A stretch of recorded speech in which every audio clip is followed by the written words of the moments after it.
On the 1st of May 1924, a Berlin policeman smashed his rubber truncheon into the back of a 16-year-old girl and helped to forge a revolutionary.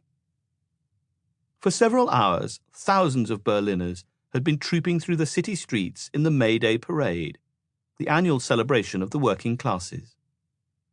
Their number included many communists, including a large youth delegation. These wore red carnations, carried placards declaring hands-off Soviet Russia, and sang communist songs. "We are the blacksmiths of the red future. Our spirit is strong. We hammer out the keys to happiness." The government had banned political demonstrations, and police lined the streets, watching sullenly. A handful of fascist brown shirts gathered on a corner to jeer. Scuffles broke out. A bottle sailed through the air. The communists sang louder. At the head of the communist youth group marched a slim girl wearing a worker's cap, 2 weeks short of her 17th birthday. This was Ursula Kuczynski's first street demonstration, and her eyes shone with excitement as she waved her placard and belted out the anthem, "Auf, auf, zum Kampf." Rise up for the struggle. They called her Whirl, and as she strode along and sang, Ursula performed a little dance of pure joy.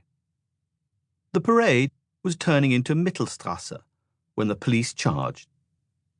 She remembered a squeal of car brakes that drowned out the singing, screams, police whistles, and shouts of protest. Young people were thrown to the ground and dragged into trucks. In the tumult, Ursula was sent sprawling on the pavement.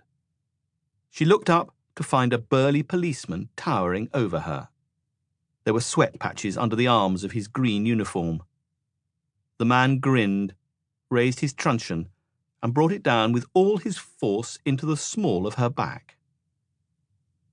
Her first sensation was one of fury, followed by the most acute pain she had ever experienced. "It hurt so much I couldn't breathe properly."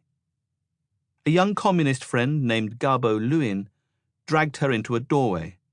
"It's all right, Whirl," he said as he rubbed her back where the baton had struck. "You will get through this." Ursula's group had dispersed. Some were under arrest, but several thousand more marchers were approaching up the wide street. Gabo pulled Ursula to her feet and handed her one of the fallen placards. "I continued with the demonstration," she later wrote, not knowing yet that it was a decision for life. Ursula's mother was furious when her daughter staggered home that night, her clothes torn, a livid black bruise spreading across her back.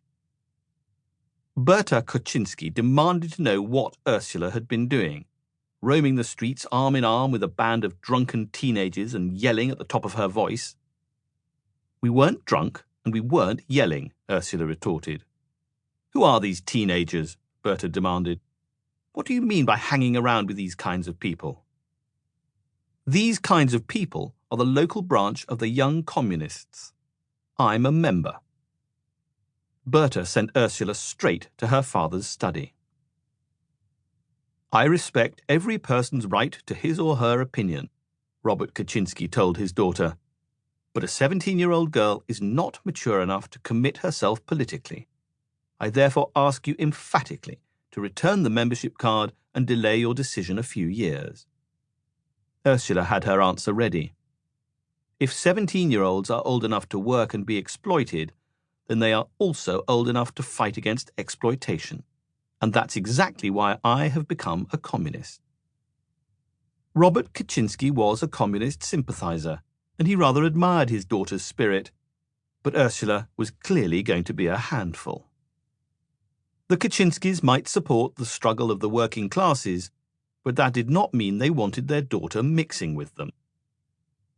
This political radicalism was just a passing fad, Robert told Ursula. "In 5 years, you'll laugh about the whole thing." She shot back. "In 5 years, I want to be a doubly good communist."